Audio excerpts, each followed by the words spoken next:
Hello there, and welcome to Sleepy Cosmos channel.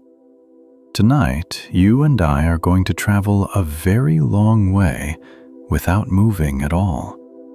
Out past the edge of everything familiar, past the last warm light of our own sun, and into the slow, unhurried darkness where a star quietly becomes one of the most beautiful things the universe has ever made. You don't need to go anywhere. You don't need to do anything except let yourself settle. Let your shoulders drop. Let your eyes grow heavy. The journey will come to you the way a dream comes, softly, without announcement. The way light moves through curtains when the house is still. Tonight's story is a quiet one. It is not a story of explosions or collisions or chaos, though the universe has plenty of those. Tonight's story is about the most peaceful ending imaginable. The slow, crystalline transformation of a star like our own sun into something that glitters in the dark for longer than time itself seems to hold. It is about patience so vast it becomes almost like stillness. It is about a star that one day becomes a diamond the size of a planet. And the remarkable thing about this story, the thing that makes it worth telling on a quiet night like this one, is that it is not a myth or a metaphor. It is physics. It has been confirmed by careful, patient scientists working with careful, patient instruments, measuring the faint oscillations of cooling stars to discover what lies within them. The universe really does turn some of its dead stars into diamonds. The science says so. The data agrees. And the result is something that I think belongs among the most calming and beautiful facts anyone has ever encountered about the place we live. So let us take our time with it tonight. There is no hurry. The night is long, and the story is long, and you are warm, and the universe is patient. Let everything slow down just a little more. Before we begin in earnest, I want to say something gently, the way one might say something in the quiet between waking and sleep. If this channel helps you rest, if these stories carry you somewhere soft at the end of a long day, you might consider leaving a like or subscribing. It helps this channel find others who are lying awake in the dark, needing something calm to hold on to. But you don't need to do anything now. There's nothing to do now but breathe and let the story begin.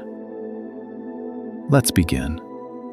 Somewhere in the middle of our galaxy, about 26,000 light years from where you are resting right now, there is a little white star that astronomers have cataloged with the name BPM 37093. It is a modest-sounding name for a remarkable thing. The astronomers who study it have given it another name as well, a warmer one. They call it Lucy, after the Beatles song, because what they found inside it is something that sounds almost too beautiful to be physics. At the heart of that cooling, fading star, the carbon is crystallizing. The dead star is slowly, very slowly, over billions of years, becoming a diamond. But to understand what that means, to really feel the weight and the tenderness of it, we have to go back. We have to go back much further than Lucy. We have to go back to the beginning of a star's life, to the place where all of this begins, which is not with light at all, but with darkness and cold and patience. Imagine a vast cloud of gas and dust drifting through the galaxy. It is enormous, far larger than anything you could hold in your mind all at once. It stretches across light years, thin and cold, mostly hydrogen with a little helium and a trace of other elements sprinkled through it, the way dust motes float through a sunlit room. The cloud has been drifting for perhaps a very long time. It does not know what it will become. It does not know anything. It is simply there, vast and quiet, like a sleeping house before anyone has woken up. This cloud has a temperature close to absolute zero, perhaps 10 to 30 degrees above the coldest possible temperature the universe permits. At those temperatures, atoms move slowly. They barely have enough energy to stay separated. They drift and drift in their enormous, nearly empty expanse. And the cloud drifts too, carried by the slow rotation of the galaxy, by the faint gravitational tugs of nearby matter. It does not seem, from the outside, like anything's about to happen. But something is always about to happen in the universe. Gravity is always working, always patient, always pulling things together, slowly, slowly, the way water slowly carves a canyon. A gravitational instability forms somewhere in the cloud, a small region where the density is slightly higher than average, perhaps the result of the shock wave from a distant supernova, perhaps just a random fluctuation that happened to tip things past a threshold. And this small region, this slightly denser corner of the vast, cold cloud, begins to attract more gas. Gravity calls, and the gas listens. It begins to fall inward. This process is called gravitational collapse, and it happens in stages over an immense span of time. The cloud does not collapse all at once. It fragments, the way a great, crumbling thing sometimes breaks into smaller pieces as it falls. Regions within the cloud collapse at different rates. Some will form massive, hot, bright stars that will burn fast and brilliant and die in explosions. Some will form small, dim stars, but will burn cool and slow for hundreds of billions of years. And some, the particular kind that leads to our story, will form stars much like our own sun. Medium mass, yellow-white, steady burning, long-lived. And then, something nudges one of these fragments inward. Maybe a nearby star has reached the end of its own life and sent a ripple through the gas. Maybe the slow rotation of the galaxy has gently compressed one edge of the cloud. Whatever the reason, a small region of the cloud begins, very slowly, to fall inward. The atoms of hydrogen begin to draw toward one another. Gravity, which is the universe's most patient force, begins to gather them. This process takes millions of years. There is no rush. The gas falls and falls, slowly heating as it falls, the way air heats when it is compressed, the way your hands warm when you cup them together and breathe into them on a cold night. The center grows denser. It grows warmer. A glow begins, very faint at first, not enough to call a star yet, just a warmth at the center of a slowly swirling cloud, the way a coal glows before it becomes a flame. Scientists call this a protostar. It is a star being born. It is surrounded by a disk of dust and gas still swirling around it, and it is drawing more and more of that material in, growing, warming, the pressure at its center building and building, until finally, after perhaps 100,000 years, perhaps a few million, the temperature at its core reaches 10 million degrees Kelvin, and something extraordinary happens. Hydrogen atoms, which normally repel each other because they carry the same electrical charge, are now being pushed together so hard, so fast, so relentlessly by gravity that they begin to fuse. Two hydrogen nuclei come together and become helium. And when they do, a tiny fraction of their mass is converted into pure energy, released as light and heat and radiation pouring outward from the core in every direction. The star has turned on. The star is alive. This is the moment a star is born.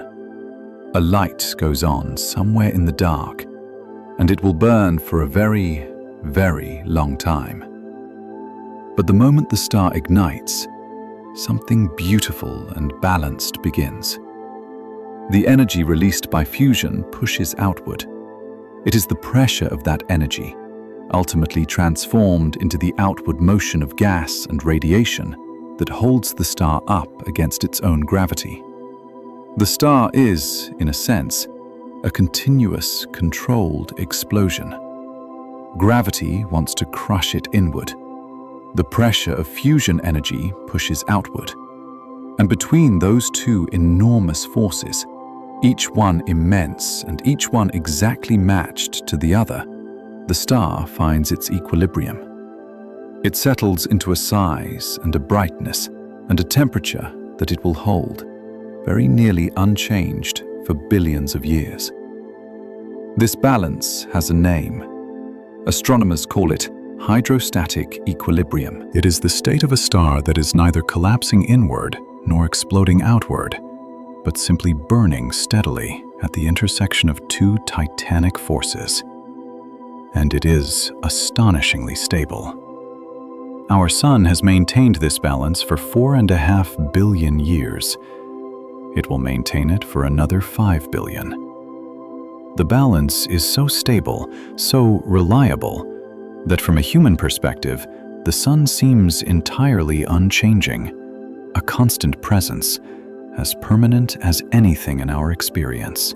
There is something calming about that stability, about an object so large and so powerful, finding its equilibrium and holding it, unperturbed by anything that happens around it, burning quietly in its place in the sky.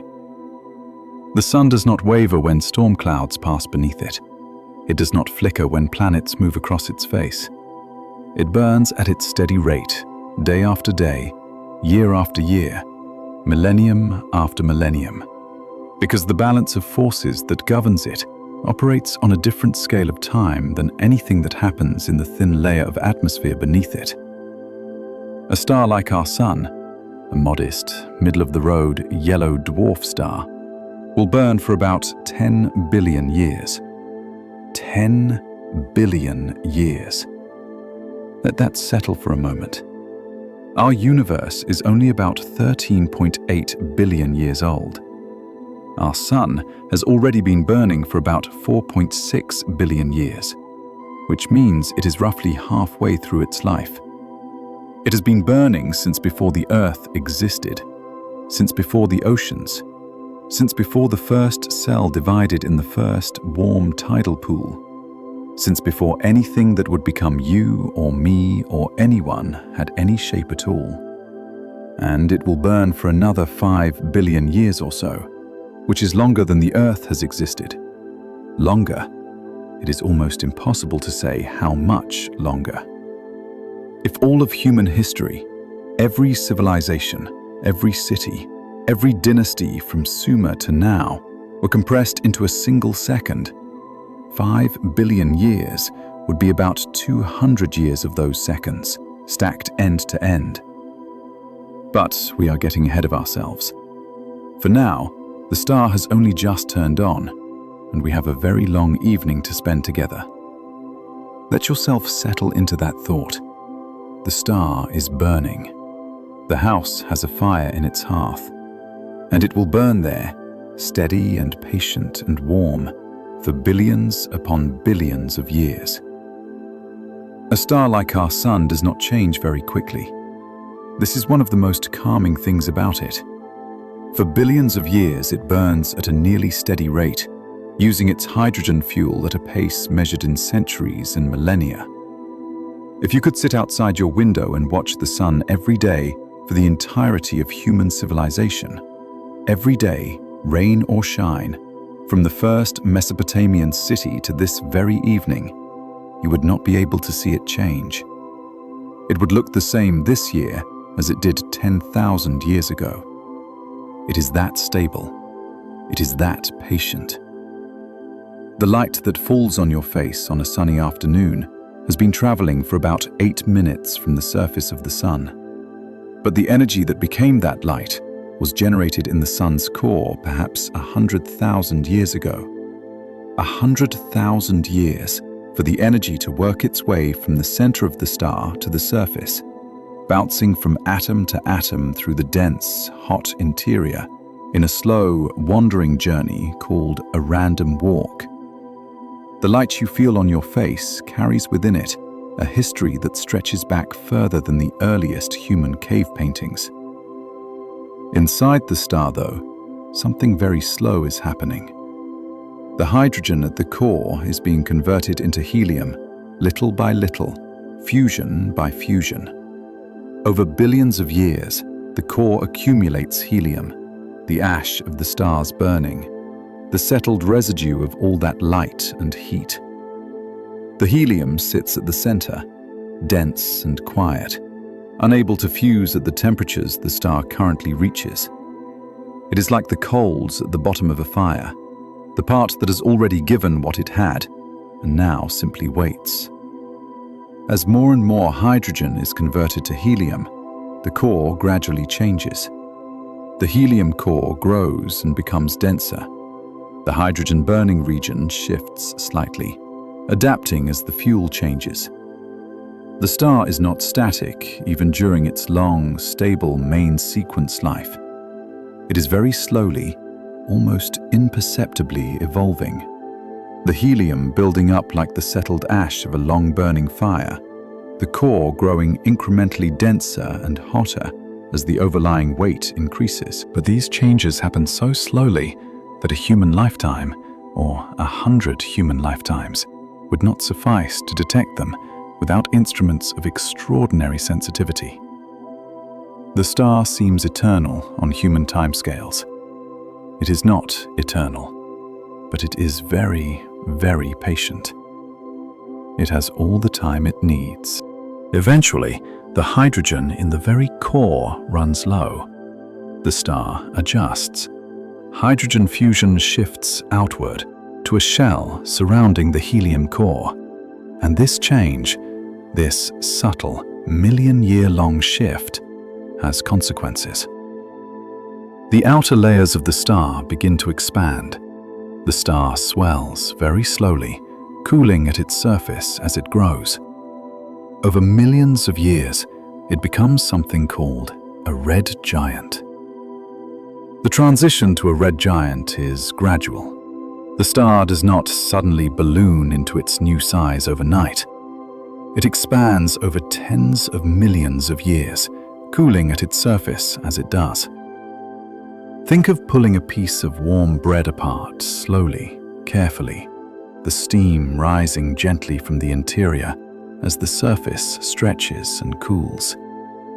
The star is that bread, expanding outward, its surface temperature dropping from the sunny yellow-white of its main sequence years to the cooler, deeper orange-red of its giant phase. A red giant is a star that has grown enormous and somewhat cooler at its surface, though its core is hotter than ever. Our sun will one day become a red giant large enough that its outer atmosphere will extend perhaps to where the orbit of Venus or even Earth now lies. The word enormous barely covers it. The sun, which today looks the size of your thumb held at arm's length, would fill a good portion of the sky. The inner planets, Mercury certainly, perhaps Venus, will be engulfed by the expanding outer atmosphere of the red giant sun. Whether the Earth itself is swallowed up or merely scorched beyond recognition is a question that depends on details that astronomers are still working out. But for our purposes, this is not a tragedy. It is simply the next chapter. The star is moving into a new room. The house is still standing, the hearth is still burning. The rooms are just becoming different rooms. The outer planets, Jupiter and Saturn and their magnificent ring systems, will survive this phase, changed but intact, circling the expanded star at safe distances. The moons of these planets, frozen today under their icy crusts, will receive for the first time enough warmth from the expanded sun to melt their surfaces. Oceans may form where ice once lay permanent. The gas giant moons, which today are some of the most promising candidates for extraterrestrial life in our solar system, may bloom briefly into warm, liquid water worlds during the sun's red giant phase, before the star cools and dims. This is one of the stranger and more wondrous possibilities that the long arc of stellar evolution opens up. That life might flourish somewhere in our solar system precisely when the sun is dying, in the brief, warm window that opens around the outer moons. Life arising in the glow of a star's ending. A new house being warmed by the heat of the hearth as it burns brightest before it goes out. But in the core of the red giant, something new is stirring. The helium that accumulated over billions of years is now being compressed by the weight of the star's outer layers, and eventually the temperature rises high enough, about 100 million degrees, for helium to begin fusing. Helium nuclei combine to form carbon and oxygen, a new fuel burning in the deepest room of the star. The star has found a second wind, a second kind of burning, and it will use this for perhaps a few 100 million more years. The fusion of helium proceeds in a way that has a beautiful simplicity to it. Two helium nuclei, called alpha particles by physicists, come together to form beryllium, which is very unstable and almost immediately captures a third helium nucleus to form carbon. This process, called the triple alpha process, requires precise conditions, and there is a remarkable piece of physics connected to it that is worth mentioning on a quiet night. The carbon nucleus has a specific excited energy state, a resonance, at almost exactly the energy that this fusion reaction produces. Without this resonance, the carbon produced would almost immediately break apart again, and the process would proceed at a negligible rate. But with it, carbon forms abundantly. The physicist Fred Hoyle predicted this resonance in the early 1950s, reasoning backward from the fact that carbon exists in abundance in the universe. If carbon exists, he reasoned, there must be a way for it to form efficiently, and therefore the carbon nucleus must have this specific energy level. He published the prediction, and subsequent laboratory experiments confirmed it. The universe is full of carbon because the carbon nucleus happens to have a resonance at exactly the right energy. The stars can make carbon, and therefore life can exist, and therefore you can be here tonight listening to this story in a warm room made partly of carbon. This particular coincidence, if it is a coincidence, has provoked philosophical wonder for decades. It is one of several precise numerical values in the laws of physics that, if they were slightly different, would make the universe we know impossible. Hoyle himself, a committed skeptic of religious thinking, was so struck by it that he wrote that the universe appeared to be a put-up job, that it seemed almost as though someone had set the physics of carbon to allow for carbon-based life. He did not mean this literally, and you are free to draw whatever conclusion from it that you like. But it is a remarkable alignment. For a star like our sun, The helium-burning phase is roughly where the road leads to a very particular ending.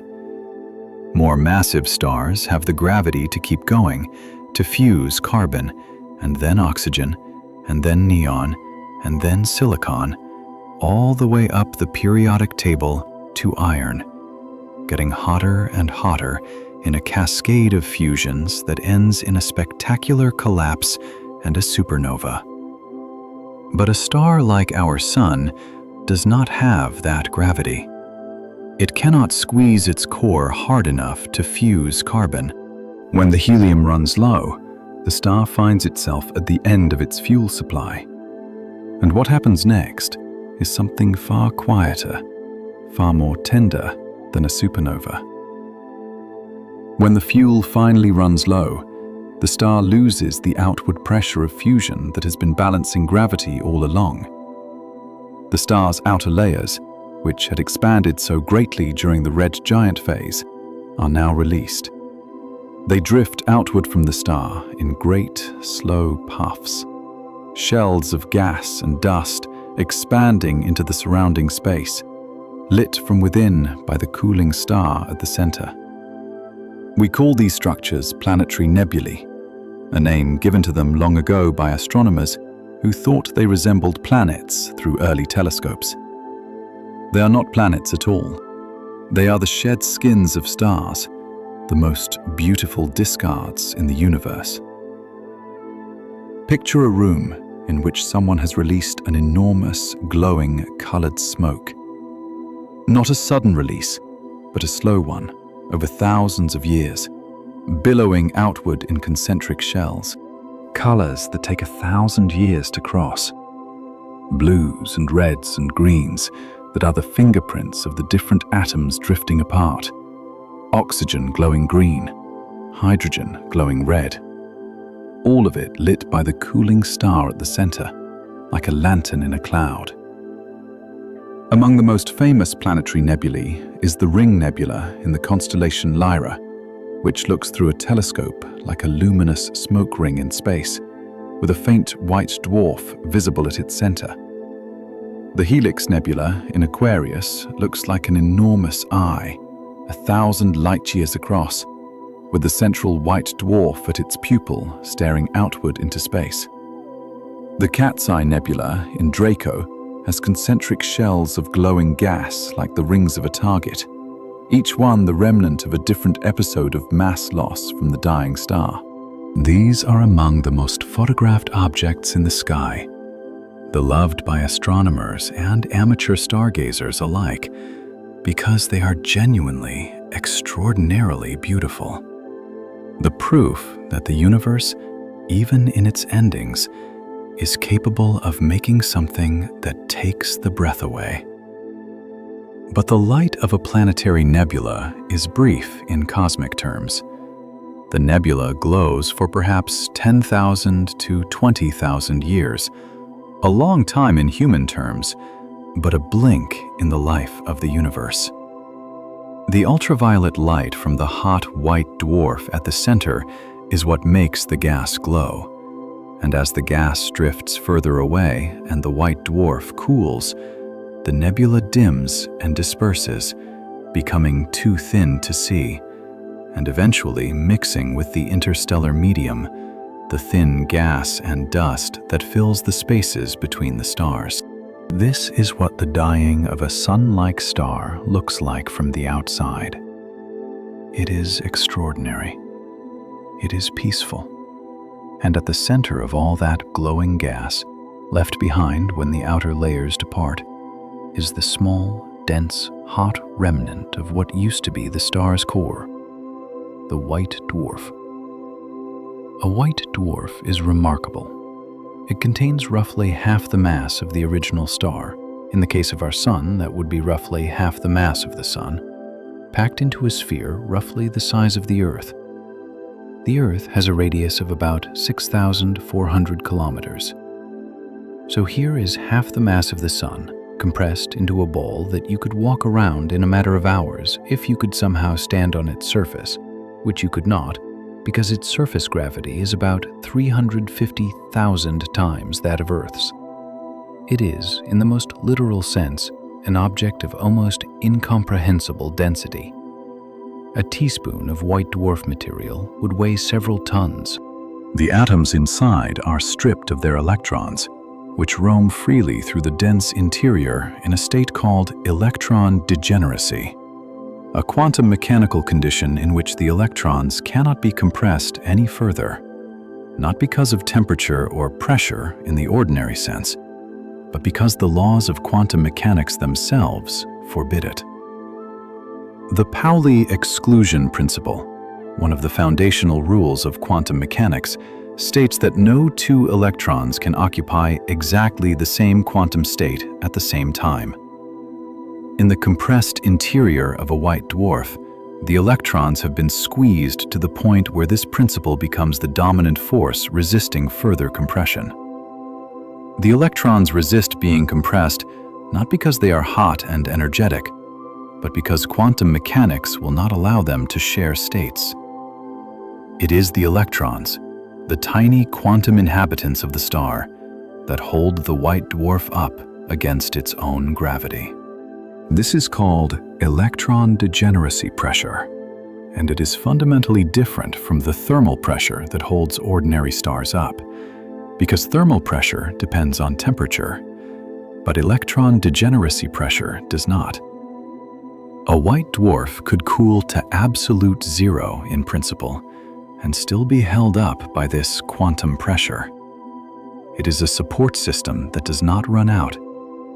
As long as the white dwarf's mass stays below a certain limit, about 1.4 times the mass of the Sun, known as the Chandrasekhar limit after the physicist who calculated it, the electron degeneracy pressure will hold it up indefinitely. And now the white dwarf sits in space, glowing. It is hot, very hot at first, perhaps 100,000 degrees at its surface.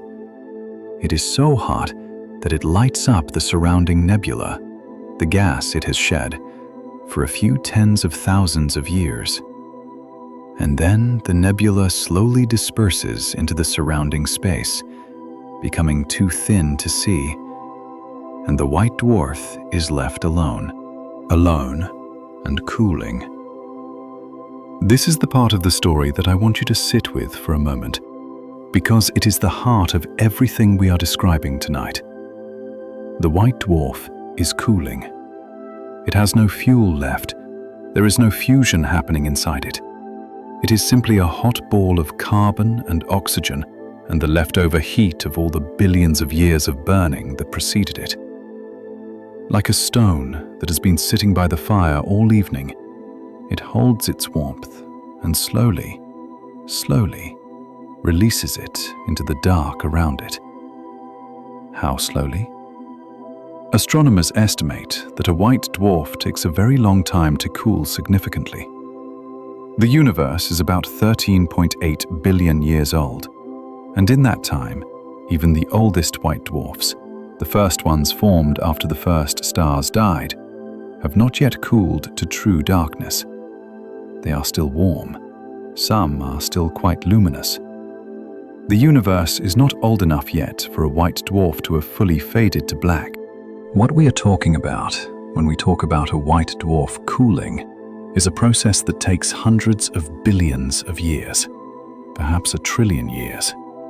The Sun itself will not even become a white dwarf for another 5 billion years or so, and when it does, it will glow and cool some more for billions more years after that. The timescales here are almost too large to hold, and yet they have a quality of peacefulness to them, like a house that has been quiet for so long that the quiet has become a kind of presence of its own. Think of the cooling this way. Imagine the warmest room in the house, the one nearest the furnace, the one that stays comfortable all winter even when the heating is off. The stone of the walls has absorbed so much warmth over so many seasons that it releases heat very slowly, keeping the room comfortable long after the fire has gone out. Now, imagine that room is the size of a planet, and the stones are made of carbon. and the fire that heated them burned for 10 billion years. That warmth does not leave quickly. It stays and stays and stays, bleeding outward in infinitesimally small increments into the cold of space, taking billions of years to make a difference you could measure. As the white dwarf cools, something happens in its interior. Something beautiful. Something that takes even longer than the cooling itself to fully understand. The interior of a white dwarf is made mostly of carbon and oxygen, the products of all that helium fusion that happened in the star's final active phase. At the temperatures a young white dwarf has, this carbon and oxygen exists as a dense, hot plasma, atoms stripped of electrons, all moving too fast for any structure to form. But as the white dwarf cools, as the energy slowly bleeds away into the surrounding darkness, something changes. The carbon and oxygen nuclei slow down. They move less frantically. They begin to feel each other's presence in a different way. And at a certain temperature, a temperature still hundreds of millions of degrees, mind you, but cool relative to what the star once was, something extraordinary begins to happen. The carbon and oxygen nuclei begin to arrange themselves. They begin to form a crystal lattice. The interior of the white dwarf begins to solidify. Not the way water freezes into ice, though that is not a bad comparison. The carbon nuclei, as they cool below a certain threshold, begin to lock into place in a repeating, regular, three-dimensional structure. The same kind of structure that makes diamonds so hard and clear and beautiful here on Earth. A crystal lattice of carbon, forming slowly in the deepest interior of the cooling star, spreading outward as the cooling continues, layer by layer, over billions of years. This is crystallization. And because the substance crystallizing is carbon, locked in a cubic lattice structure under enormous pressure, what is forming inside the white dwarf is, in a very real and scientifically meaningful sense, a diamond. A diamond the size of a planet. The astronomers who study BPM 37093, Lucy, published their findings in the early 2000s, announcing that the white dwarf's interior had begun to crystallize. They estimated that roughly 90% of its interior had solidified by then. The crystal at its heart is, by their calculations, about 2,500 miles across. For comparison, that is roughly the width of Australia. Or, to use another measure, the Hope Diamond, perhaps the most famous diamond on Earth, weighs 45.5 carats. The diamond at the heart of Lucy weighs approximately 10 billion trillion carats. I will say that again because I want you to feel the gentle absurdity and the genuine beauty of it. 10 billion trillion carats. There are not enough zeros in ordinary arithmetic to hold that number comfortably.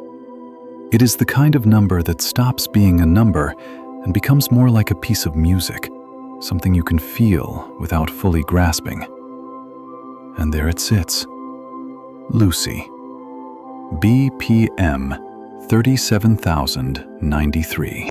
26,000 light-years away, drifting slowly through the galaxy, its interior a vast, planet-sized crystal of carbon, cooling in the dark at a pace measured in cosmic time. Not rushing, not going anywhere, just being what it is. There is something in this that I find deeply restful. Not because diamonds are glamorous, though they are, but because of what this story says about time, about patience, about the universe's willingness to let things take as long as they take. We live in a world that is very interested in speed. Things happen quickly now, or not at all. But the universe does not share this preference. The universe has been cooling a dead star for billions of years, and it is in no hurry to finish. The crystallization of Lucy's interior has been proceeding for longer than the Earth has existed, and it will continue for billions of years more. The universe is not impatient with this process. It does not check to see whether the diamond is done yet. It simply allows it to happen in its own time, in the dark. This is, I think, a kind of permission. If the universe can spend 1 billion years on a single crystal, you can spend this night resting. You can spend this hour simply lying still, simply breathing, simply being a warm body in a warm bed, while the world turns around you and the stars go on doing what they have been doing since long before you were born. Let yourself rest. Let yourself drift. The story is still here. A white dwarf cooling in space is not entirely alone in its neighborhood. Around it, in many cases, orbit the remnants of whatever planetary system the original star once had. In the case of our Sun, this will include the rocky remnants of Mars and Mercury and Venus, and whatever of Earth might survive the red giant expansion. The rocks, mostly, the iron cores, the minerals, things that don't evaporate. They will orbit the white dwarf like debris around a dimming lantern. And Jupiter and Saturn will still be out there, greatly changed perhaps, but there. The outer planets may survive the red giant phase relatively intact. They will settle into new orbits around the cooling white dwarf and drift there, quietly, for as long as the universe allows. A planetary system becoming a kind of museum of itself, an archive of what once was. All the planets and moons and rings still circling in their ancient patterns around the small, cooling ember at the center. What would it look like to stand on a hypothetical moon orbiting one of those distant planets, looking inward at the white dwarf? The white dwarf would look like a bright star, brighter than anything else in the sky by far, brighter even than a full moon might look, but small, tiny, a point of intense white light rather than the great disk we know. The sky around it would be almost completely dark, no nebula remaining after all those billions of years, just the pinpoint of light, brilliant and steady, casting faint shadows on the rocks around you. If you were standing on such a moon, the silence would be remarkable. No wind. These moons are too cold and too small for substantial atmospheres. No animal sounds, no rustling, nothing. Just the faint creak of rock contracting in the cold, and the ancient light of the white dwarf falling on you like starlight, steady and quiet. You would look up at the pinpoint of the white dwarf and know that inside it, inside that small, bright dot, there is a diamond as wide as a continent, cooling in the dark. And if somehow, impossibly, you could look through that pinpoint of light and see into its interior, you would see something like the inside of a jewel, a vast crystalline structure of carbon, regular and precise and achingly beautiful, glinting in the light of its own slow cooling, the universe's most patient creation. But let us take even more time with this. Let us not rush past the physics, because the physics has a kind of poetry in it that I think is worth hearing on a quiet night. The reason carbon forms a crystal lattice at all, the reason diamonds exist, has to do with the way carbon atoms bond to one another. Each carbon atom has 4 electrons available for bonding, and in diamond, each carbon atom bonds to 4 other carbon atoms in a tetrahedral arrangement. This creates a structure that is both rigid and remarkably beautiful, a 3-dimensional lattice that repeats in every direction, uniform and symmetrical. It is one of the most stable arrangements of matter that exists at normal temperatures and pressures. In a diamond, each carbon atom is connected to 4 neighbors arranged around it like the 4 points of a triangular pyramid. Each of those 4 neighbors is similarly connected to 4 more, and so on in every direction, the pattern repeating without exception throughout the entire crystal. A single diamond is, in a deep sense, one enormous molecule, all the carbon atoms in it connected to each other through an unbroken chain of bonds. It is this seamless, unbroken connectivity that makes diamond the hardest natural material we know. There is no weak point, no boundary between separate molecules, no seam where the structure might be persuaded to give way. Inside a white dwarf, the conditions are very different from normal temperatures and pressures. The carbon nuclei have been stripped of most or all of their electrons, which roam freely through the interior. The crystallization that occurs in a white dwarf is therefore somewhat different from the formation of a diamond on Earth. It is the nuclei themselves arranging into a crystal lattice rather than whole atoms with their electrons bonded to neighbors. But the underlying physics, the tendency of matter as it cools to seek the lowest energy state, which in many cases means a regular, repeating structure, is the same. Think of it this way. When you are warm, you move. Your molecules vibrate, your cells buzz, your blood moves fast through your veins, your thoughts come quickly. But when you grow still, when you grow cool, when you settle into your bed in the quiet evening and let your body slow, your molecules slow too. They find their comfortable places, they stop reaching and rushing and just settle. This is what crystallization is in a way. Matter finding its most restful arrangement. The molecules, or in this case the nuclei, settling into a pattern that asks nothing of them, a structure they can maintain simply by being still. A white dwarf crystallizing is a star settling.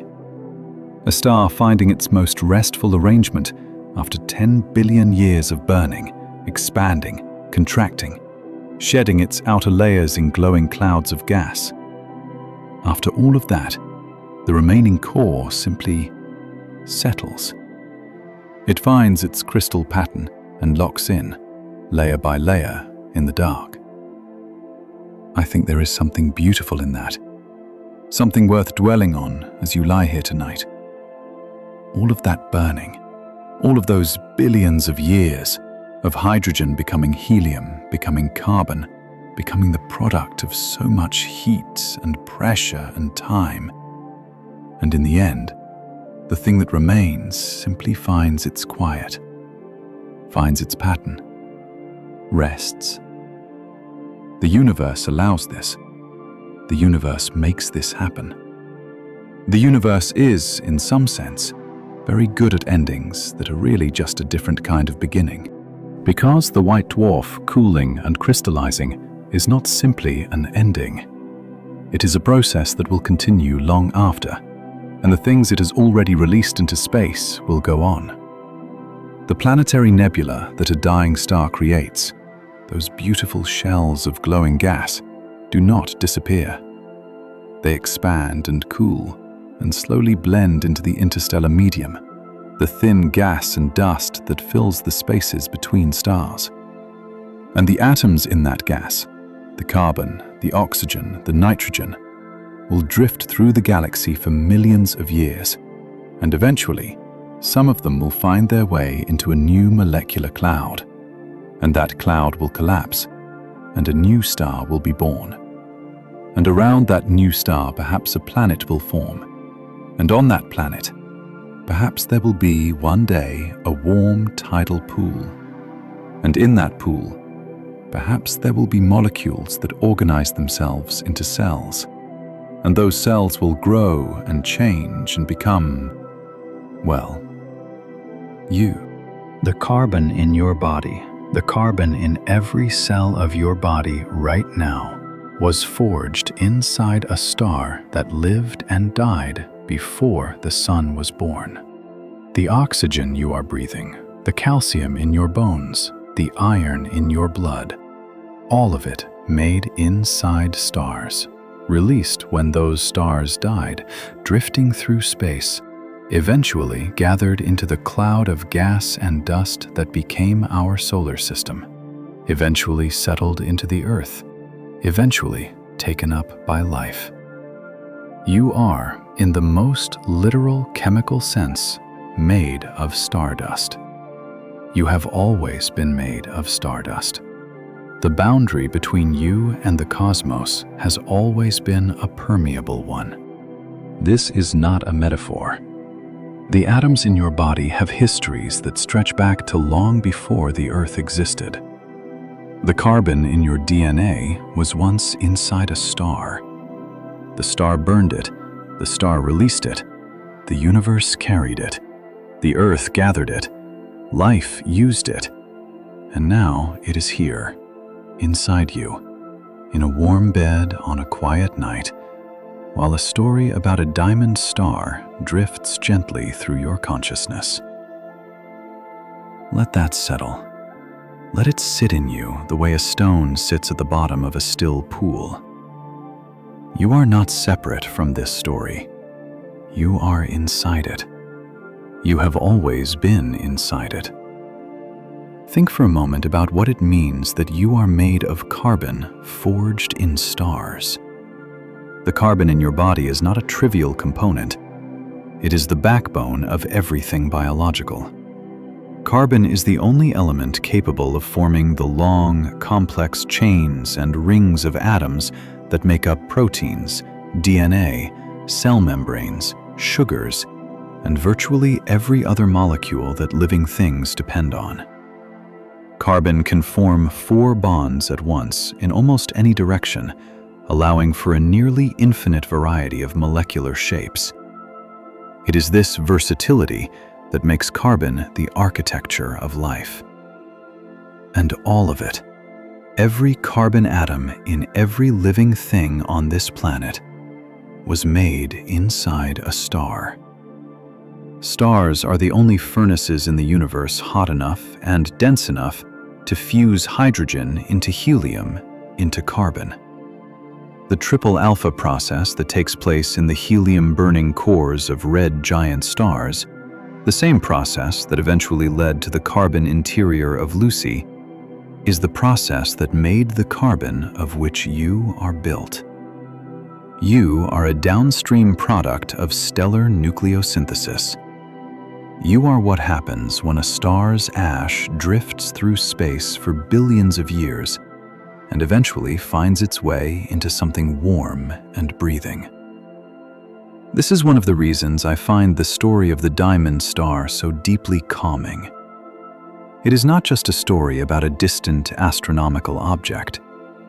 It is a story about where you came from, told in a register vast enough that the ordinary worries of a single human day, the emails, the missed appointments, the things unsaid and things said too hastily, become, in the context of it, very small and very temporary.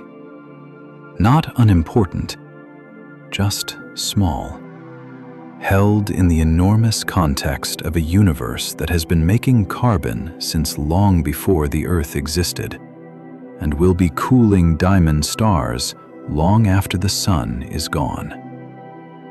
You can let the ordinary worries be small for tonight. They will return to their normal size in the morning, and you can deal with them then. But right now, in this dark and quiet hour, you are allowed to feel the full scale of the context you inhabit.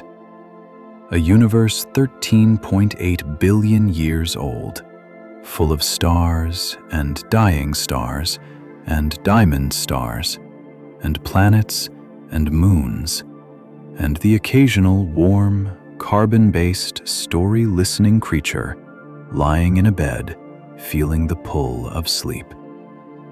The pull of sleep is, in its own small way, the same pull that makes a star collapse from a gas cloud. Gravity draws matter together. Fatigue draws consciousness inward. Both are the universe finding its lowest energy state in very different registers at very different scales. Your body wants to rest. The universe allows it. The universe, in its patient and non-interfering way, has no objection to you closing your eyes and breathing slowly, and letting the night do what nights do.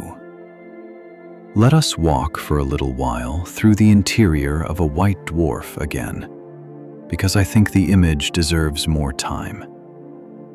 Imagine you could shrink yourself to the size of a carbon nucleus and travel into the heart of Lucy, BPM 37093, at the moment of crystallization.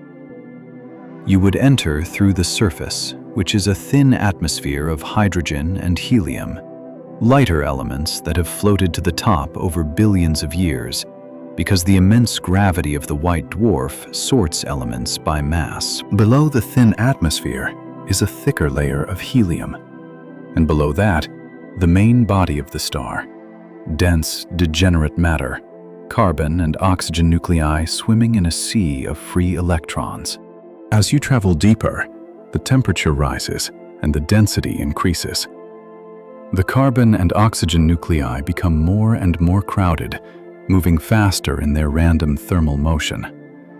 Further still, deeper into the interior, the temperature is high enough and the crowding dense enough that the nuclei are in a liquid-like state, not bonded to one another, but closely packed and moving in a disorderly way, the way molecules move in a liquid rather than a gas or a solid.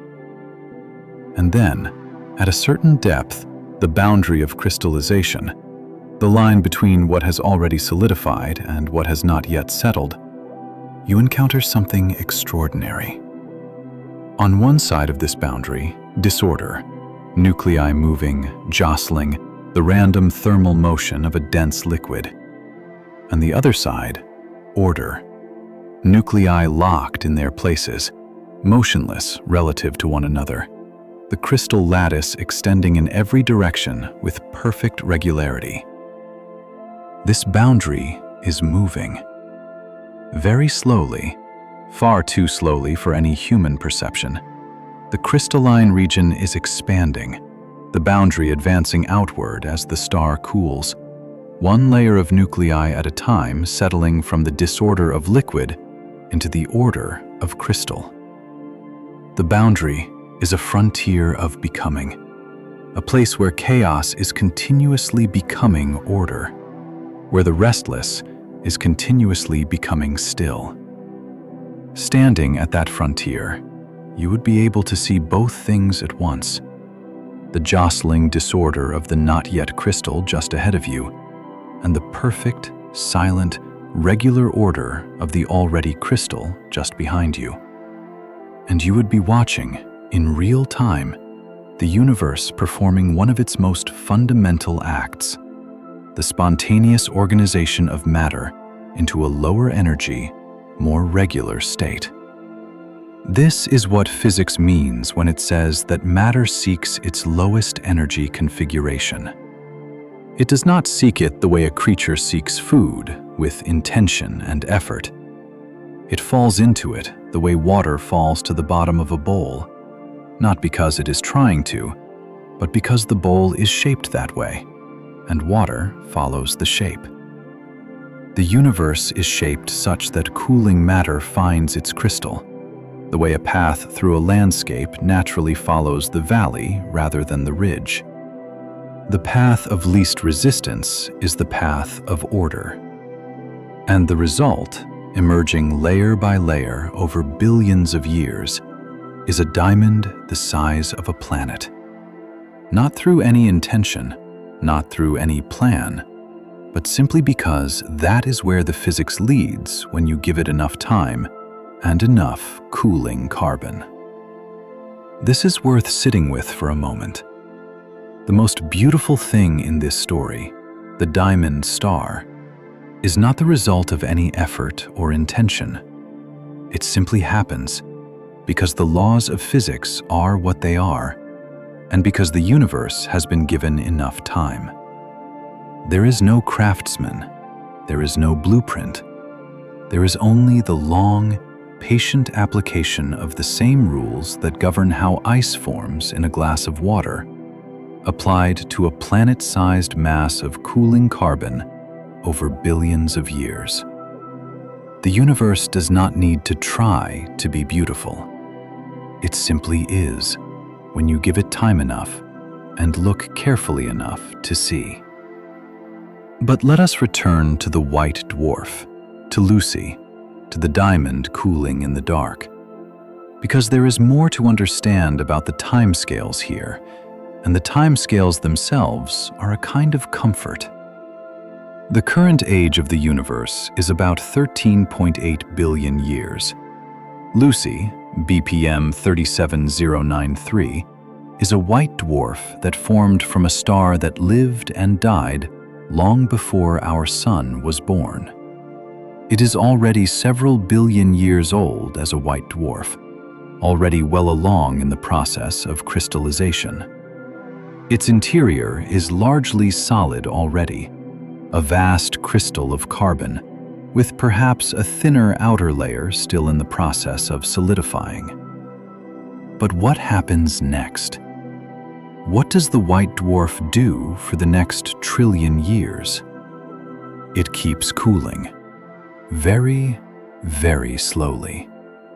The heat stored in its enormous mass bleeds away at a pace almost unimaginable. The white dwarf radiates heat, as all warm objects do, following the same physics that governs the heat leaving your body on a cool night. The same physics that makes a cup of tea gradually become a cup of cool water. But a white dwarf has so much stored heat, and it radiates so slowly, that the process takes incomprehensibly long. Over hundreds of billions of years, the white dwarf dims. Its surface temperature drops from the initial tens or hundreds of thousands of degrees to something much lower. It moves through the color spectrum the way a piece of heated metal does when it cools. White to yellow, to orange, to red, to, eventually, invisible infrared. Astronomers have a name for what a white dwarf eventually becomes when it has cooled to the point of invisibility: a black dwarf. But here is the remarkable thing. There are no black dwarfs in the universe. Yet, the universe is not old enough. Even the oldest white dwarfs, formed from the first generation of stars that lived and died in the early universe, have not had enough time to cool to the point of invisibility. The universe has been around for nearly 14 billion years, and that is simply not long enough for even the oldest dead stars to go fully dark. They are still warm. They are still glowing faintly in the infrared. The first black dwarfs will not form for perhaps another quadrillion years. That is a 1 followed by 15 zeros, a number so large that the word trillion sounds almost small by comparison. A quadrillion years from now, the stars that are still burning today will long since have exhausted their fuel. The galaxies themselves will have changed beyond recognition.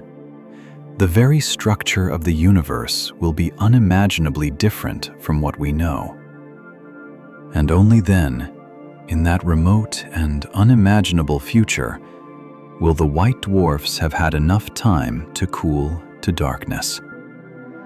Lucy will still be there, still cooling. The diamond at her heart by then fully solid, fully crystalline. The most perfectly patient jewel the universe has ever made. Drifting in the dark, carrying within her the memory of all that burning, all that life, all those billions of years.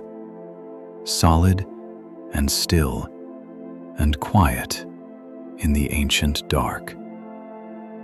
Is that not something? Is that not worth lying still to think about? I find it remarkable that the universe keeps time the way it does. On the scale of a human life, even a very long one, nothing much seems to change in the cosmos. The stars that were in the sky the night you were born are the same stars that are in the sky tonight. The Milky Way arches overhead in the same pattern it has shown for all of human history. The planets orbit and the seasons turn, and everything seems fixed, permanent, reliable. But on longer scales, everything is moving, everything is changing, everything is in the middle of a long, patient story. The sun is slowly brightening, has been brightening for billions of years. The moon is slowly spiraling away from the Earth, moving a few centimeters further each year. The galaxies in our local group are slowly moving toward one another. Everything is in motion. Everything is in process. And at the end of most of these processes, the end of a star's life in particular, there is this: quiet, crystal, the long cooling, the patient becoming of a different kind of thing. There is a particular phrase that keeps coming to me as I think about this story. Astronomers sometimes talk about the heat death of the universe, a state many trillions of years from now, when the universe has expanded and cooled to such a degree that no more work can be done, no more stars can form, no more complex structures can arise. Everything in thermal equilibrium, everything at the same temperature. It sounds cold and final. But when I think about it in the context of the white dwarfs and the crystallization and the quiet, enormous timescales, it doesn't feel cold to me. It feels like the universe lying down to sleep, the way a house grows quiet after a long, full day, the fire burning down to coals, the rooms growing still, everything settling into its warmest, most restful arrangement. The universe, too, has its bedtime, but that is very, very far away. And tonight, you don't need to go anywhere near that remote future. Tonight you are here, warm and still, and the story is wrapping itself around you the way blankets wrap, the way the sound of someone's quiet voice wraps. You don't need to hold on to any of it. Just let it move through you like water. Let's drift a little further through the science, because I think there are a few more things worth hearing before we let the story carry you all the way to sleep. White dwarfs are some of the most common objects in the galaxy.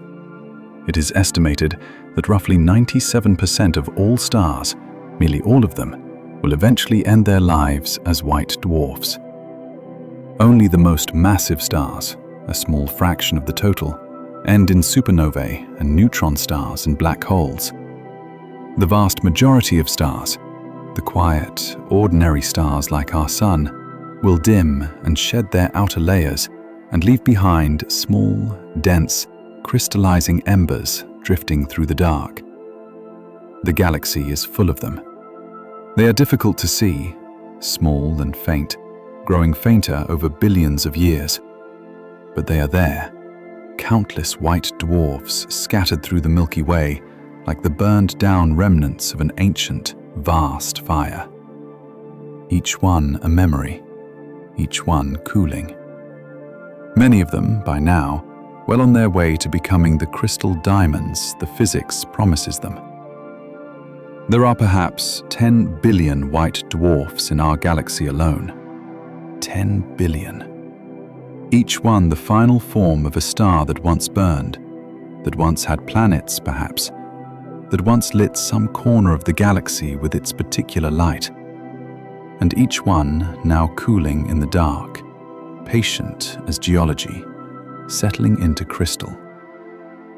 The sheer number of them gives me a quiet feeling, something like the feeling of lying in a very large, very warm bed. There is room for everything.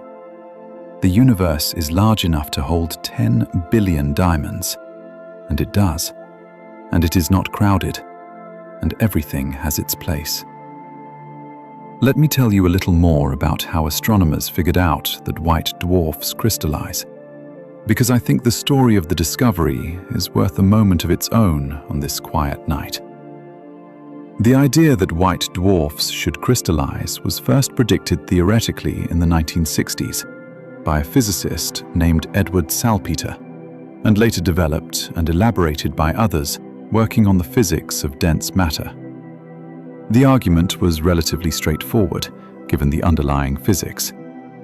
Below a certain temperature, the arrangement of carbon and oxygen nuclei in a crystal lattice would have a lower energy than the arrangement of those same nuclei randomly distributed in a liquid.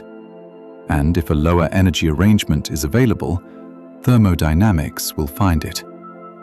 The star's interior would solidify, just as water solidifies into ice when the temperature drops below freezing. But predicting something theoretically is one thing. Confirming it observationally is another. And white dwarfs are small and dim, making them challenging to study in detail. For decades after Salpeter's theoretical prediction, there was no direct observational evidence that crystallization was actually occurring. The confirmation came partly from something called astroseismology, the study of starquakes, essentially. White dwarfs, as they cool and change, sometimes oscillate. They ring very slightly, the way a bell rings, or the way the Earth rings after a major earthquake. These oscillations cause the star's brightness to vary slightly, by tiny amounts, fractions of a percent, over periods of minutes to hours. By measuring these variations with extremely sensitive telescopes, astronomers can learn about the interior structure of the white dwarf, much the way geologists learn about the interior of the Earth by studying seismic waves. In the case of BPM 37093, the oscillation patterns were analyzed in the early 2000s by astronomers at Harvard and elsewhere, and the results were consistent with a star that had a largely crystallized interior. The oscillation frequencies, the pitches, in a sense, of the star's ringing, fit a model of a star with a solid crystalline core surrounded by a thin, liquid outer layer. The data suggested that between 50 and 90% of the white dwarf's interior had already solidified. The crystal was real. More recently, in the early 2020s, astronomers published a much broader study using data from the Gaia Space Telescope, which has catalogued hundreds of millions of stars in exquisite detail. The Gaia mission has measured the positions, motions, brightnesses, and colors of stars with unprecedented precision. And, buried in that vast data set, is information about white dwarfs at many different stages of cooling. When researchers analyzed the white dwarf data, they found clear evidence of crystallization, evidence that showed up as a subtle feature in the distribution of white dwarfs' brightnesses and temperatures. At a particular range of temperatures, the temperatures where crystallization was predicted to occur, there was an excess of white dwarfs compared to what you would expect from a simple model of steady cooling. The white dwarfs were piling up at those temperatures, spending more time there than they would if they were cooling at a uniform rate. This piling up has a physical explanation. When matter crystallizes, it releases latent heat, the same phenomenon that keeps water at exactly 0 degrees Celsius while it is freezing, because the energy released by the formation of the crystal lattice temporarily offsets the cooling. The Gaia data showed white dwarfs doing exactly this, pausing their cooling at the predicted temperature, releasing latent heat as they crystallized, before continuing their long cooling journey. The pause in cooling, confirmed in hundreds of millions of stellar brightness measurements, is the fingerprint of crystallization happening inside stars across the galaxy. This is a remarkable confirmation. The universe is full of crystallizing stars. The diamonds are real, not metaphorical, not approximate, not artistic license. Real, physical, crystalline carbon cooling in the hearts of dead stars across the Milky Way. I find it calming to know that the most abstract and beautiful idea, a dead star becoming a diamond, has been confirmed by something as mundane and reliable as careful measurement, by telescopes and data and patient scientific work. The universe does not ask us to simply trust that it is beautiful. It shows us if we look carefully enough. And what it shows us, when we look carefully at the old and cooling stars, is exactly as beautiful as we might have hoped. Now let yourself drift even further into the story. Let the numbers and the science grow soft around the edges, and feel instead the texture of what we are describing. A star is born in a cloud of cold gas, taking millions of years to gather itself and warm itself and finally ignite. It burns for billions of years, steady and patient, a fire in the dark that hardly seems to change from one human lifetime to the next. Eventually, it swells, sheds its outer layers in luminous clouds, and leaves behind a small, dense ember. The ember cools, and cooling, it grows still. And growing still, it crystallizes. And crystallized, it becomes something permanent and hard and clear. A diamond in the dark, cooling so slowly that the universe itself grows old around it. This is the story. This is the arc from the first cold gas to the last cold crystal, from the first warmth of fusion to the last glow of fading heat. It is the story of nearly every star in the galaxy, playing out across timescales so vast that the word timescale starts to feel inadequate, starts to feel like trying to use a teaspoon to describe the ocean. And yet, it is happening. Right now. As you lie here, as your breathing slows, as your thoughts grow softer and more distant, as the world outside your window grows quieter and the night deepens. Right now, in the dark between the stars, white dwarfs are cooling. White dwarfs are crystallizing.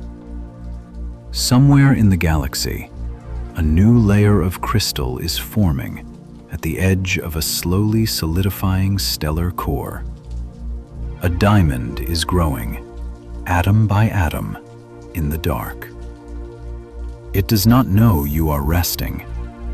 It does not know you exist. It simply does what it does, what the physics demands, what the long cooling allows. It grows more still, more settled, more crystalline. And you can grow still too. Let's take some time here, in the middle of the story, to just rest in the imagery. You don't need to keep moving through the science. You don't need to understand everything. You just need to be here, in this moment, on this night, in this warm room that exists at the center of a very large and very patient universe. Picture, if you like, the inside of a white dwarf. Not the crushing gravity, not the strange quantum physics, just the visual. A vast, dark interior, lit only by the faintest internal glow of residual heat. And within that interior, the crystalline structure growing. Row upon row of carbon nuclei, locked in their tetrahedral lattice, each one in its place, each one still. The structure repeating in every direction, perfect and exact, like the most intricate and most serene architecture ever built. No doors to open, no windows to close, just the regular, repeating, unimaginably beautiful pattern of matter at rest. If you could somehow scale yourself down to fit inside that crystal, you would find yourself in a kind of infinite hall of mirrors, not of reflected images, but of repeated structure. The same pattern in every direction, going on as far as you could see, perfectly ordered, perfectly calm.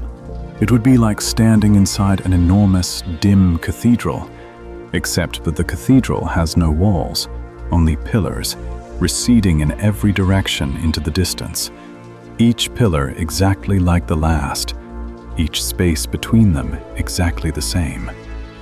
Calm, ordered, exact. The opposite of chaos. Matter that has found its most restful arrangement and settled there for eternity. Now picture the outside of the white dwarf. From a distance of many miles, if you could be there, in the space around it, you would see a small, faintly glowing orb. It would be dim, much dimmer than our sun appears from Earth. Its light would be steady, unwavering, nothing like the flickering of a fire. A cool, steady, whitish or yellowish glow. Around it, nothing but the dark of space, the faint, distant light of other stars, the long night that goes on in every direction further than you could travel in any human lifetime. And within that small, glowing orb, the diamond, growing, cooling, settling, patient as forever. Let that image rest in you. Let your breathing slow to match it. There is something I want to say about scale, because I think scale, properly felt, is one of the great sedatives. Not scale that makes you feel small and insignificant, that is the wrong way to feel it, but scale that makes you feel held. Scale that gives you the sensation of being in the presence of something so much larger than your concerns, that your concerns simply become, for a moment, a smaller and more manageable thing. The white dwarf, Lucy, is 26,000 light-years from Earth. A light-year is the distance light travels in a year, roughly 9.5 trillion kilometers. 26,000 of those. So the distance to Lucy is about 250 quadrillion kilometers. Numbers like that don't fit comfortably in the mind. They slip out, which is fine. You don't need to hold them. What you can feel instead is this. There is a lot of space between here and there. A lot of quiet, dark, cold space. The universe is very large and very dark and very quiet in most of it. And in a few bright specks within that dark, there are stars burning. And around many of those stars, there are planets. And on one of those planets, right now, you are lying in a bed, and someone is telling you a story about a diamond star. And outside your window, the same stars that have hung in the sky since before humans existed are doing exactly what they have always done. Quietly, patiently, without needing anything from you. You are warm. You are still. You are exactly where you need to be. The universe has been telling this story for a very long time. The story of stars burning and cooling and becoming something new. It told it before anyone was here to listen. It will tell it long after the current version of life on Earth has given way to whatever comes next. The story does not need an audience. It simply happens, the way the tide happens, the way seasons happen, the way the slow turning of the galaxy happens, with or without witnesses, complete in itself. And yet here we are, witnesses, two small, warm things in an enormous, dark universe, spending an evening with the story. That seems worth something. That seems like a kind of gift. One thing worth lingering on a little longer is the relationship between what is happening inside Lucy and what is happening inside a diamond here on Earth. Diamonds on Earth, the ones in jewelry, in engagement rings, in museums, were mostly formed very deep in the Earth's mantle, under enormous pressures and temperatures, and then brought to the surface by volcanic eruptions in a type of rock called kimberlite. The pressures and temperatures in the Earth's mantle at the depths where diamonds form are much lower than those inside a white dwarf. But the result, carbon locked into a tetrahedral crystal lattice, is structurally similar. When you look at a diamond here on Earth and see the way it bends light, the way it breaks white light into its component colors in the rainbow effect called dispersion, you are seeing the result of light interacting with that crystal lattice, bouncing off the regular planes of carbon atoms arranged at precise angles. The internal structure of the diamond, invisible to the naked eye, determines everything about how the diamond looks from the outside. The clarity, the fire, the way it sparkles. All of it is the visible expression of the invisible order within. And in a white dwarf, the same order is forming deep inside, invisible to us even through our most powerful telescopes. We know it is there from the oscillations, from the Gaia data, from the mathematics of the physics, but we cannot see it directly. We have to trust the evidence, the way you trust the evidence of warmth through a wall without being able to see the furnace on the other side. There is something appropriate about that, I think. The most beautiful things are often not directly visible. The order inside a diamond is invisible. The crystallization inside a white dwarf is invisible. The love between two people is invisible.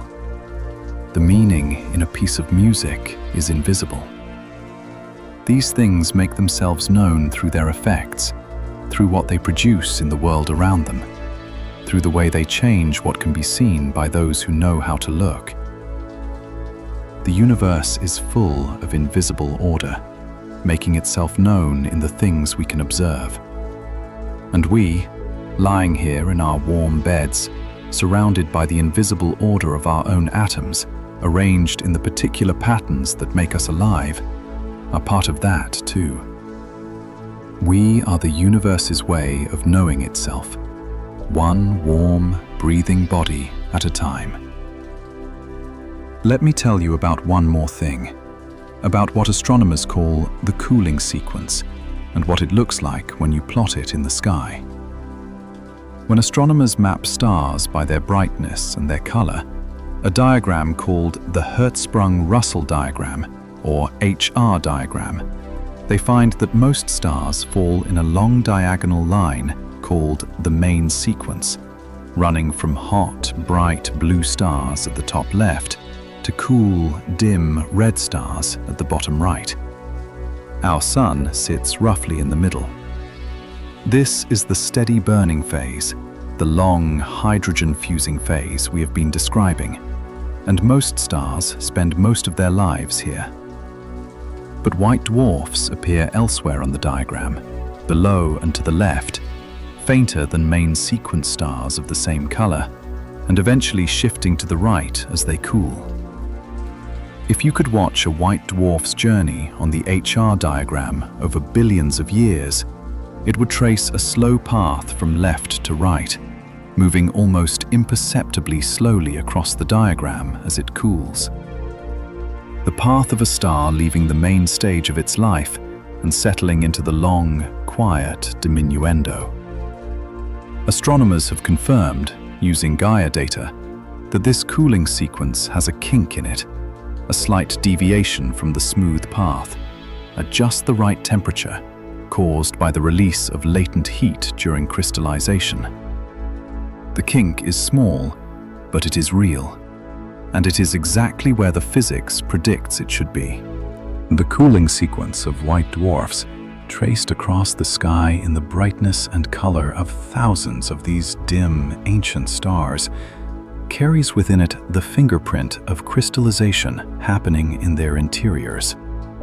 It is, in its way, a piece of music written across the whole sky. The individual notes are the individual stars, each one a single data point on the diagram. But the pattern they form together, the shape of the cooling sequence and its subtle kink, is a phrase in a much longer piece. A signature left by physics in the fabric of the observable universe, waiting for us to be clever enough to read it. We read it. We are clever enough. And what we found in the reading was a diamond. Now let yourself settle more deeply into the quiet. We have covered a great deal of territory tonight, from the first cold gas cloud to the final cooling crystal, from the ignition of a star to the making of a diamond, from the observable universe to the quiet room where you are resting now. That is a long journey for a still body in a warm bed, and you have made it without going anywhere. The story is not quite finished, but the science is done. What remains is just the settling, the slow drawing down of the evening, the gentle cadence that carries everything toward rest. White dwarfs have been with us since the beginning of modern astronomy. The first white dwarf ever identified was Sirius B, the dim companion of Sirius A, the brightest star in the night sky. Astronomers noticed, as far back as the 1860s, that Sirius was wobbling slightly in its path across the sky, pulled by the gravity of an unseen companion. When they finally resolved the companion visually in 1862, they found a faint star that, despite being nearly invisible, had a mass comparable to the Sun's, far too massive for its faintness. It had to be extremely dense. It had to be something new. Sirius B was the first evidence that white dwarfs existed, and it baffled physicists for decades. How could something the mass of the Sun be so small? What held it up? It was only with the development of quantum mechanics in the 1920s and 1930s and the theory of electron degeneracy pressure that the physics of white dwarfs finally made sense. Subramanian Chandrasekhar, who was barely 20 years old when he worked out the mathematics on a steamship voyage from India to England in 1930, showed that electron degeneracy pressure could hold up a white dwarf, but only up to a certain mass. Above that mass, the Chandrasekhar limit, even this quantum pressure would fail, and the star would collapse further into a neutron star or a black hole. Chandrasekhar was largely ignored or dismissed by his colleagues at first. Arthur Eddington, the most eminent astrophysicist of the day, publicly ridiculed his theory, saying there must be a natural law that prevented stars from collapsing into the state Chandrasekhar described. Eddington was wrong. Chandrasekhar was right. It took decades for the astrophysical community to fully accept his results, but they eventually did, decisively, because the evidence kept pointing his way. Chandrasekhar won the Nobel Prize in Physics in 1983, more than 50 years after he first worked out the mathematics on that steamship. This is one of the things about physics, about any field where the universe is the final judge, that I find quietly reassuring. The truth eventually wins. It may take decades. It may require patience from the person who found it. But the universe does not argue about its own nature. It simply is what it is. And eventually, the evidence accumulates, and the picture clears.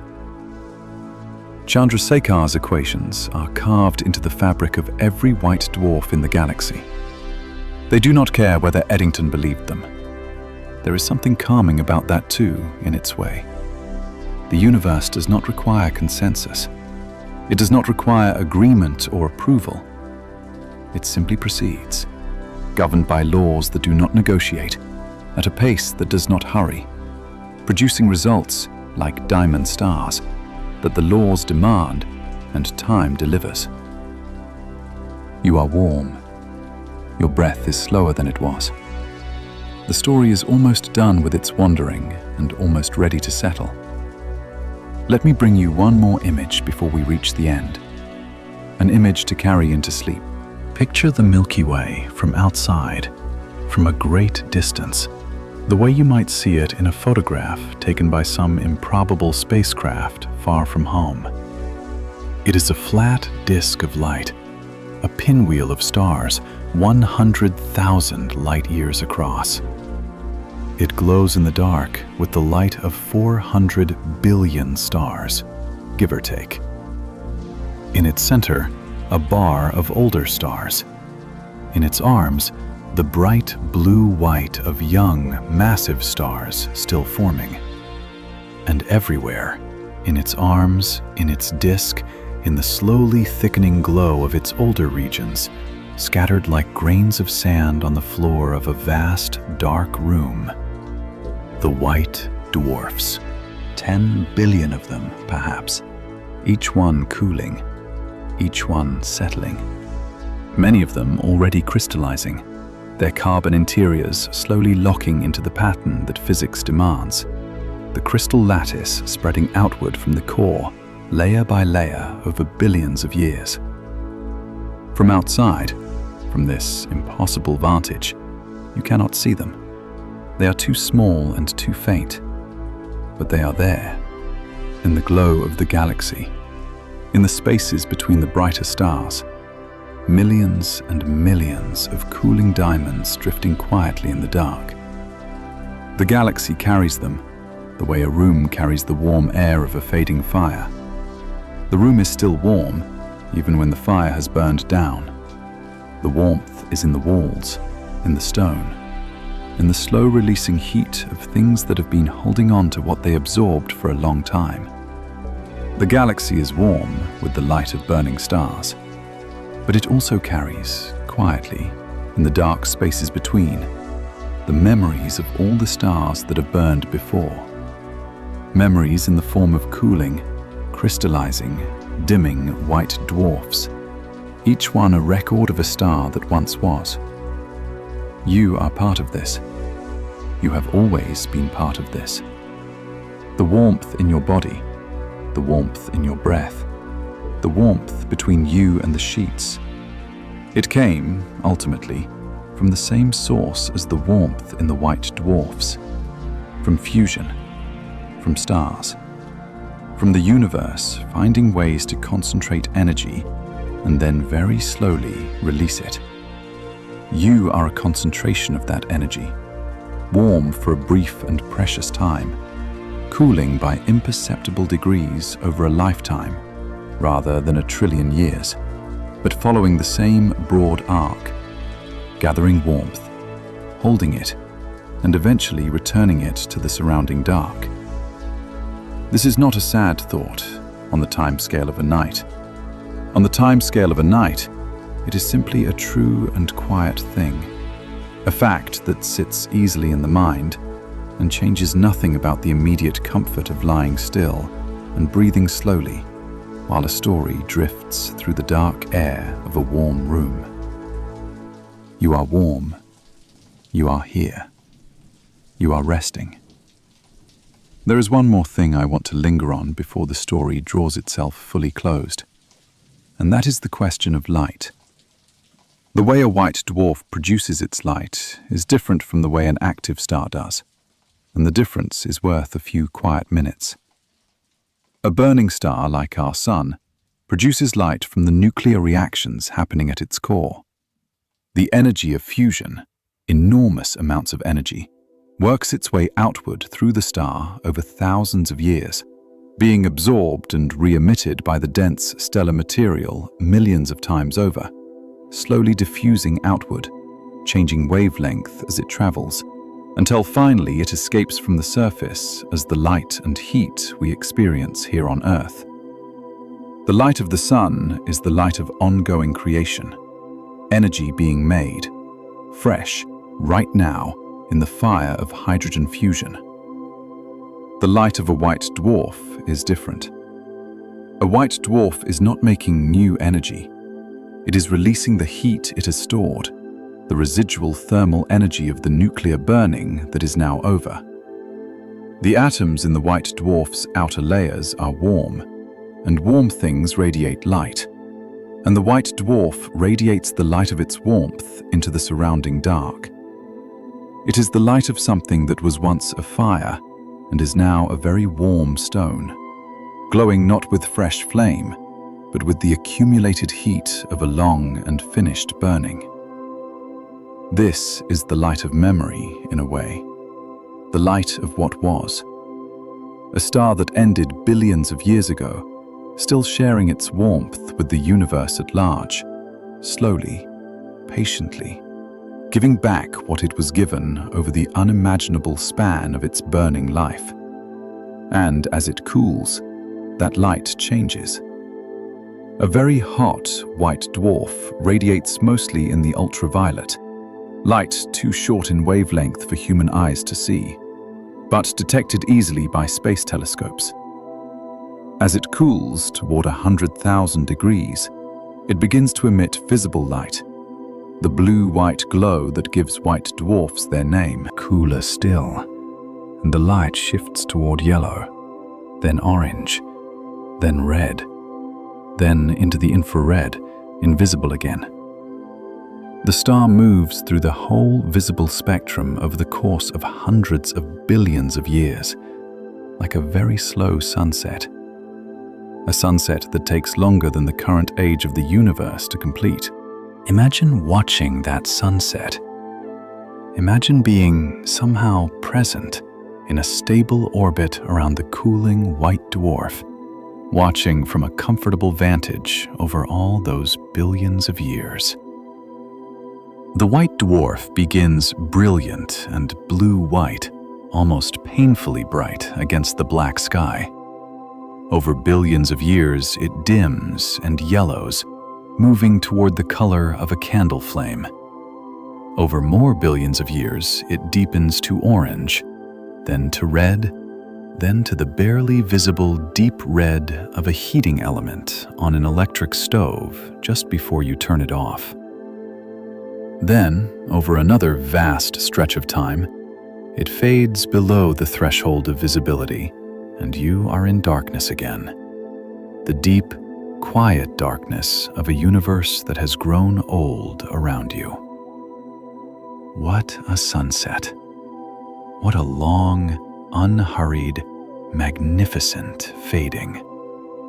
Not dying so much as dimming, the way music dims when the last performer lays down their instrument and the notes hang in the air for a long moment and then dissipate into the quiet of the hall.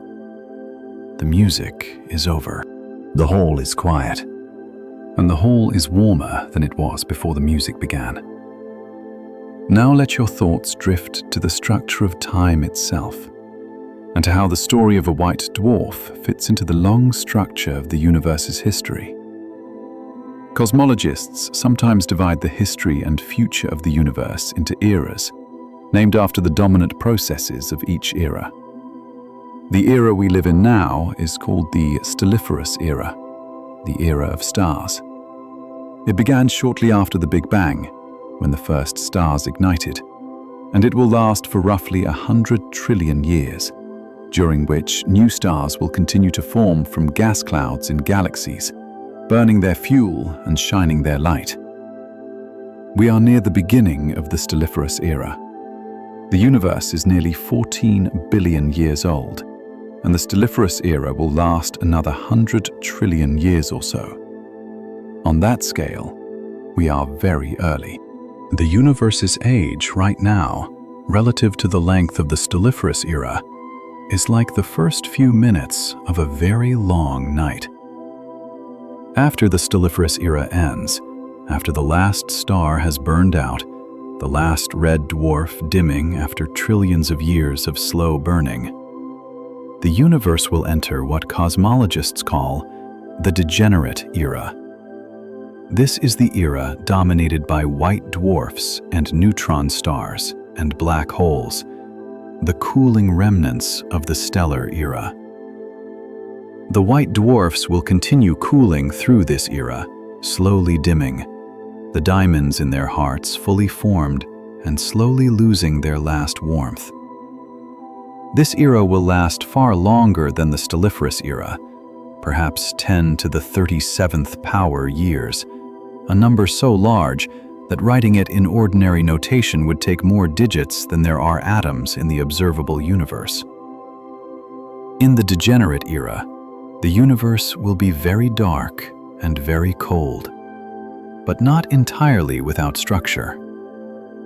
The white dwarfs will still be there, cooling. The galaxy, or what was once the galaxy, will have changed enormously over such timescales, the stars having long since ceased to form, many of the original stars having been ejected into the dark intergalactic space by gravitational interactions, the rest spiraling slowly toward the central black hole. But the white dwarfs, the patient remnants, will persist. Lucy will persist. There is something strangely comforting in imagining that persistence. The universe will have changed beyond recognition. Everything we know will be gone: the sun, the earth, the galaxy in its current form, the civilization that looked up at the night sky and named the stars and wondered what they were. But the white dwarfs will still be there, patient as ever, still cooling, still crystallizing. The diamonds in their hearts, grown perhaps a little more fully solid over the additional immensity of time. Patient beyond anything human language has words for.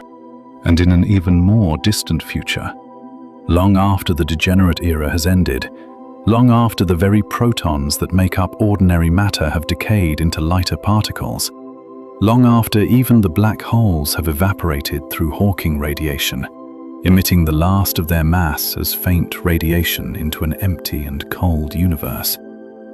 Even then, the diamond stars will have left their mark. The crystal they formed, the atoms they arranged, will have contributed to the slow mixing back of matter into the quantum foam of the universe's final state. Nothing is lost. Everything is transformed. The diamond that was once a star, that was once a cloud of hydrogen, becomes, over timescales beyond imagination, something else again. But we are far ahead of ourselves. Tonight is just tonight. The white dwarf is cooling, the diamond is growing, and you are resting in a warm bed in the stelliferous era, surrounded by the light of 400 billion stars, most of which are still burning brightly, going nowhere fast, steady as anything you could hope to depend on. Let that steadiness come into you now. Let the steadiness of the stars, burning for billions of years without wavering, holding their equilibrium through forces that would tear any human structure apart in an instant. Let that steadiness settle into your body, the way heat settles into a stone beside a fire. Not dramatically, not all at once, just slowly, quietly, becoming part of the warmth you already carry. There is another quality of the diamond star story that I have not mentioned yet, and it is this: the element of surprise. The universe keeps surprising us. This is one of the most dependable features of the universe, not the particular content of its surprises, but the fact of them. Every generation of scientists who has looked carefully at the sky with new instruments has found things they did not expect and could not have predicted from what was known before. White dwarfs were a surprise. No one predicted them before the evidence demanded them. The Chandrasekhar limit was a surprise, so surprising that Eddington refused to believe it. The discovery that white dwarfs crystallize was, when first proposed, a theoretical prediction that required many decades of careful observation to confirm. The Gaia data, confirming crystallization across hundreds of millions of stars, was a surprise in its clarity and its completeness. The researchers who found the kink in the cooling sequence described it as an unexpected bonus in a dataset collected for other purposes. The universe keeps giving us more than we asked for. We build a telescope to measure stellar positions, and we find evidence of diamond hearts in dead stars. We watch the sky for variable star signals, and we learn about the internal structure of cooling remnants. We look at what seems like a simple question, and we find that the answer is richer and more beautiful than the question suggested. This is worth keeping in mind on a quiet night. The universe is not a closed system. It is not a puzzle with a fixed number of pieces that, once assembled, reveals a known picture. It is an open and apparently inexhaustible source of structures and processes and relationships that we have not yet found, descriptions we do not yet have language for, beauties we have not yet the instruments to see. We have been looking carefully for only a few centuries, with good instruments for only a few decades, and already we have found diamond stars and black holes and the cosmic microwave background, the faint afterglow of the Big Bang, and gravitational waves, ripples in the fabric of space-time from colliding black holes, and exoplanets by the thousands, and the accelerating expansion of the universe itself. What else is there? What surprises remain? All of them. Most of them. The universe is immeasurably larger than our current catalog of its wonders, and every generation that lives in it with eyes open and instruments pointed at the sky will find things the previous generation could not have imagined.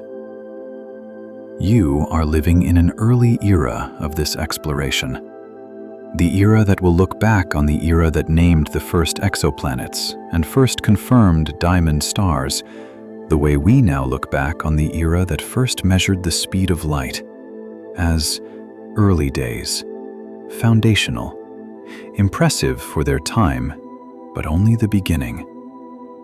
The surprises ahead are greater than the surprises behind. But tonight, the surprise has already happened. Tonight, the diamond is known. Tonight, the physics has been confirmed, the astroseismology done, the Gaia data analyzed. Tonight, the universe has shown us one of its secrets, and the secret is beautiful, and the beauty is calm, and the calm is appropriate for a body lying in the dark at the end of a long day. Let that calm settle fully now.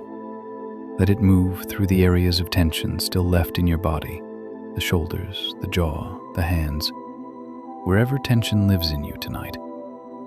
And let those places release into the quiet. You don't need to hold on. You don't need to brace against anything.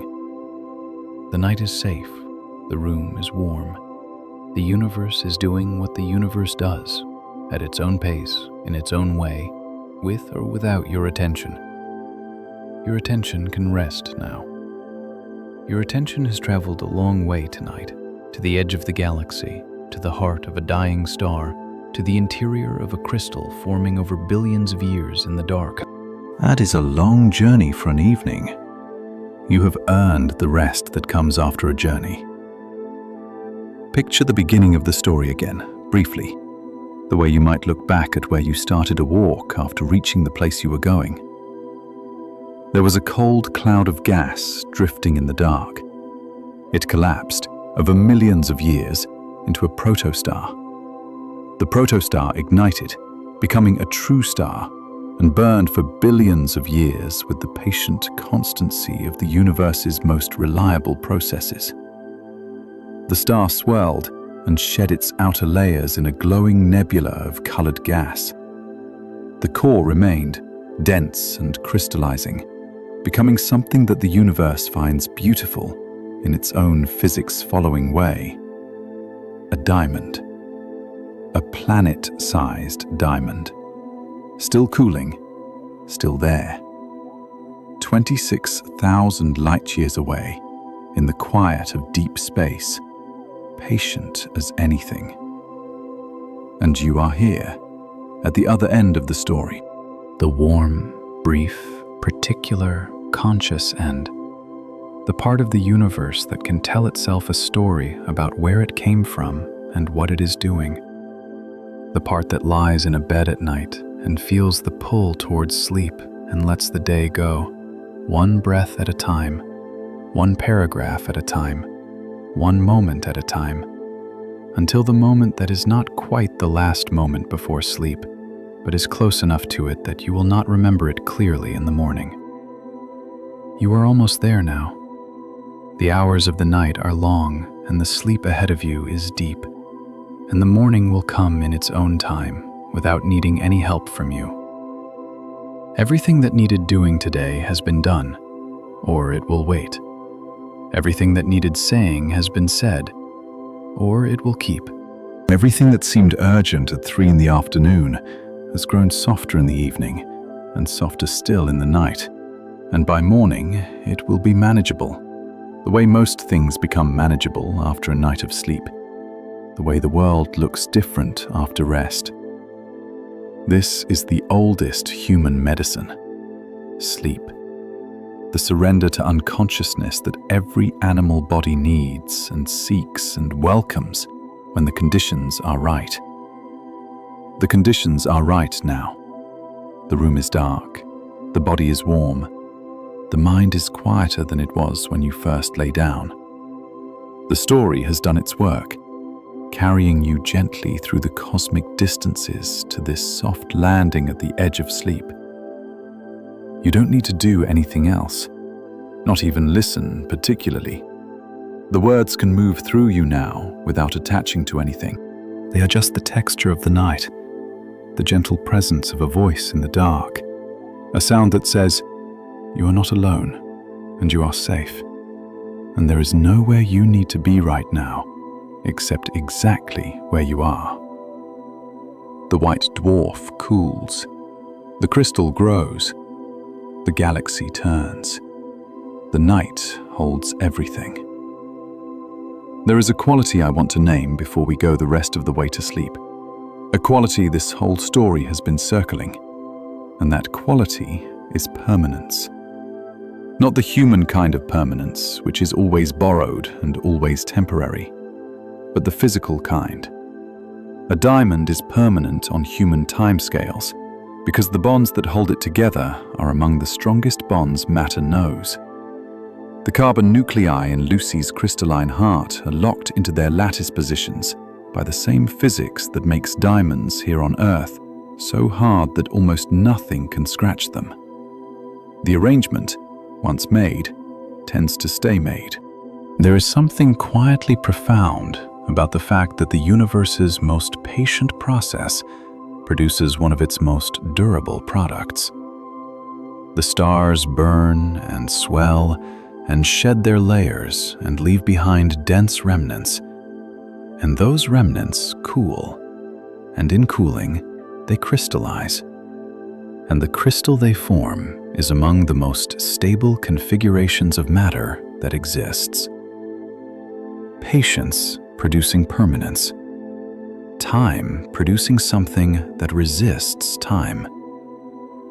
You carry within you, in the carbon of your body, atoms that have already survived billions of years of transformation, from stellar interior to interstellar gas, to solar nebula, to Earth, to ocean, to organism, to you.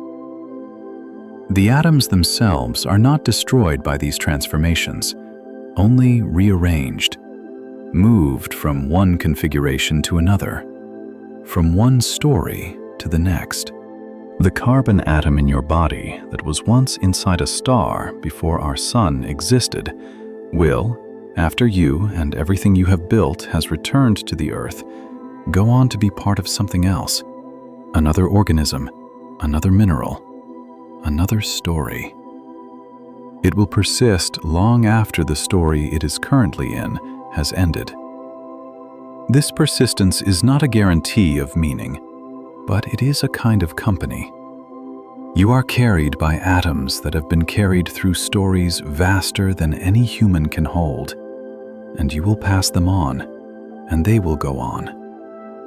There is a continuity there, a thread that runs through everything, thin but unbroken, connecting the first star that ever burned with the warm carbon of the person listening to this story right now. You are part of that thread. You have always been part of that thread. Let that thread hold you as you drift towards sleep. Let it be the last thing you feel. Not a grip, not a weight, but a thread, light and warm, connecting you to everything that came before and everything that will come after. You are in the middle of the thread. You are the warm, breathing, particular middle of a story that began before the Earth and will not end with it. And that is enough. That is more than enough. Now let yourself settle into the final movement of the story. Not a conclusion, not an ending exactly, but a settling. The way a house settles at night, the way the last light settles in the western sky, the way a breath settles when the body finally lets go. Whatever you have been carrying today, the plans and the worries and the small embarrassments and the things left undone and the things done imperfectly, you do not need to carry them into sleep. They can wait at the threshold of the night. They will be there in the morning if they are needed, but they do not belong here, in the quiet, in the dark, in the last few minutes before sleep.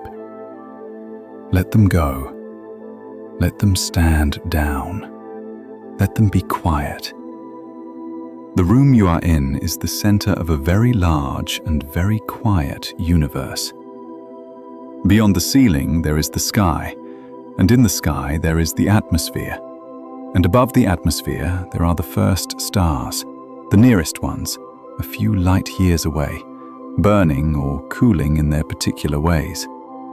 And beyond them, further and further out, more stars, billions of them, each one in the middle of its own long story. And somewhere among them, in the direction of the constellation Centaurus, about 26,000 light years away, there is Lucy. Lucy is there right now. Lucy is cooling right now. The diamond inside Lucy is growing, layer by layer, one crystal lattice plane at a time, in the quiet dark of deep space. It has been doing this since before the Earth existed. It will be doing this when the last star in the Milky Way has burned out. It is one of the most patient and most permanent processes the universe knows how to perform. And it is happening, right now, while you lie here in a warm room at the end of a long day. That persistence, that unrushed, unhurried, patient becoming, is not just a fact about a distant star. It is a quality of the universe itself. The universe does not rush. It does not ask things to be finished before they are ready. It allows the cooling to take as long as the cooling takes. It allows the crystal to grow as slowly as the crystal needs to grow.